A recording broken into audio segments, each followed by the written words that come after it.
तो आज का फर्स्ट वर्ड है मूर्ति। मूर्ति जो हम लाते हैं नवरात्रि में माता जी की, तो मूर्ति जो होती है उसे कहते हैं हम इंग्लिश में आइडल। आइडल मतलब मूर्ति। Next one is pandal. Pandal भी लगाए जाते हैं, आपने देखा ही होगा नवरात्रि में। तो पंडाल को कहते हैं इंग्लिश में माकी। माकी मतलब पंडाल। नेक्स्ट है राक्षस। राक्षस को इंग्लिश में कहेंगे डीमन। डीमन मतलब राक्षस। और नेक्स्ट है देवी देवता। देवी देवता जो होते हैं उन्हें हम कहते हैं इंग्लिश में डेटी मतलब देवी देवता। नेक्स्ट है भंडारा। भंडारा भी होता है 9 दिनों के बाद, तो भंडारा को कहते हैं इंग्लिश में फीस्ट, या आप बोल सकते हो पब्लिक फीस्ट। नेक्स्ट है जागरण। जागरण जो होता है नवरात्रि में, रात्रि जागरण जो होता है उसे हम कहते हैं इंग्लिश में विजिल। विजिल मतलब जागरण।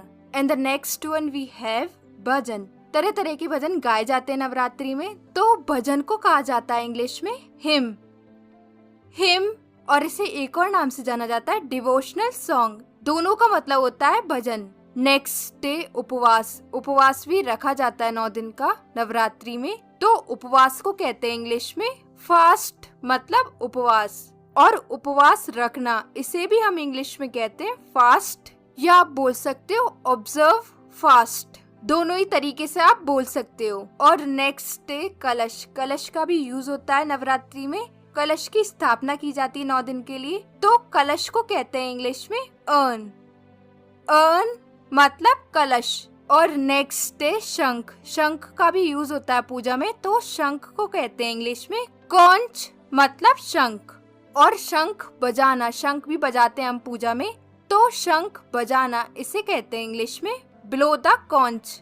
Next day dandiya. डांडिया से डांस किया जाता है नवरात्रि में, तो इस तरीके की 2 डांडिया जो दिख रही हैं आपको, इसे कहेंगे इंग्लिश में स्टिक्स मतलब डांडिया। नेक्स्ट डे सामग्री। पूजा की सामग्री जो होती है नवरात्रि में, तो पूजा की सामग्री को कहा जाता है इंग्लिश में वर्शिप मटेरियल मतलब पूजा की सामग्री या पूजन की सामग्री। जैसे सुपारी जो कि हमारी पूजा की सामग्री है, इसे कहेंगे इंग्लिश में बीटल नट। नेक्स्ट डे लौंग। लौंग भी एक तरीके की हमारी पूजा की सामग्री है, तो लौंग को कहते हैं इंग्लिश में क्लोव मतलब लौंग। नेक्स्ट डे घी। घी का दीपक जलाया जाता है नवरात्रि में। घी को आप घी बोल सकते हो इंग्लिश में, और एक और नाम से बोल सकते हो क्लैरिफाइड बटर। और नेक्स्ट डे दिया। दिया को भी 9 दिनों तक जलाए रखना पड़ता है। बाय द वे दिया को कहते हैं इंग्लिश में लैंप। और दीपक की जो लौ होती है इसे कहते हैं इंग्लिश में फ्लेम। और दिए में जो रुई की बाती होती है, उस रुई की बाती को कहते हैं इंग्लिश में कॉटन विक। नेक्स्ट डे धूप। धूप को भी जलाया जाता है खुशबू करने के लिए, तो धूप को कहते हैं इंग्लिश में इंसेंस। और अगरबत्ती कुछ इस तरीके की होती है, इसे भी जलाया जाता है, तो अगरबत्ती को कहा जाता है इंग्लिश में इंसेंस स्टिक, या आप बोल सकते हो जॉस स्टिक। दोनों ही नाम से इसे जाना जाता है। और कपूर का भी बहुत यूज होता है नवरात्रि में, तो कपूर को कहा जाता है इंग्लिश में कैम्फा। कैम्फा मतलब कपूर। और पान के पत्तों को भी यूज किया जाता है पूजा में, तो पान के पत्तों को कहते हैं इंग्लिश में बीटल लीव्स। और नारियल जो होता है इसका भी यूज होता है, इसे कहते हैं इंग्लिश में कोकोनट। Next day kalava. कलावा का भी यूज होता है पूजा में, तो कलावा को कहते हैं इंग्लिश में सेक्रेड थ्रेड। और गाय का उपला या कंडा भी बोलते हैं हम इसे, इसका भी यूज होता है पूजा में, इसे कहते हैं इंग्लिश में काउडंग केक। नेक्स्ट डे पूजा की थाली। पूजा की थाली कुछ इस तरीके की होती है, इसमें प्रसाद भी रखा जाता है, और आप देख रहे हैं इसमें दीपक भी रखा हुआ है, इसे कहते हैं इंग्लिश में वर्शिप प्लेट मतलब पूजा की थाली। नेक्स्ट डे प्रसाद। प्रसाद जो चढ़ाया जाता है माता रानी को, तो प्रसाद को कहते हैं इंग्लिश में ऑफरिंग, या आप बोल सकते हो ब्लेस्ड फूड। और नेक्स्ट डे मिश्री। मिश्री का भी प्रसाद के रूप में यूज होता है, तो मिश्री को इंग्लिश में कहेंगे शुगर कैंडी। नेक्स्ट डे फूलों की माला। फूलों की माला भी पहनाई जाती है माता रानी को, तो फूलों की माला को कहते हैं इंग्लिश में गार्लैंड मतलब फूलों की माला। नेक्स्ट डे सिंदूर। सिंदूर का भी यूज होता है पूजा में, तो इसे कहा जाता है इंग्लिश में वर्मिलियन। और माता जी के 9 अवतार होते हैं, तो अवतार को कहते हैं इंग्लिश में इनकारनेशन। नेक्स्ट डे मुकुट। मुकुट जो पहनी माता उसे कहा जाता है इंग्लिश में क्राउन। क्राउन मतलब मुकुट। नेक्स्ट है बिछिया। बिछिया भी पहनाई जाती है माता रानी को, तो बिछिया को कहते हैं इंग्लिश में टोरिंग।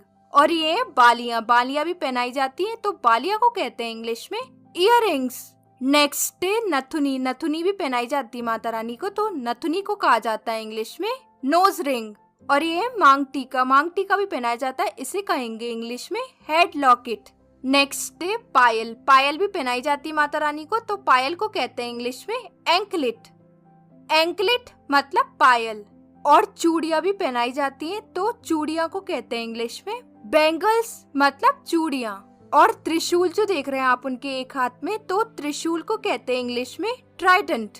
और उनके हाथों में तलवार भी है, तो तलवार को कहा जाता है इंग्लिश में सोर्ड मतलब तलवार। और चक्र भी देख रहे हैं आप उनके हाथ में, तो चक्र को कहा जाता है इंग्लिश में डिस्कस मतलब चक्र।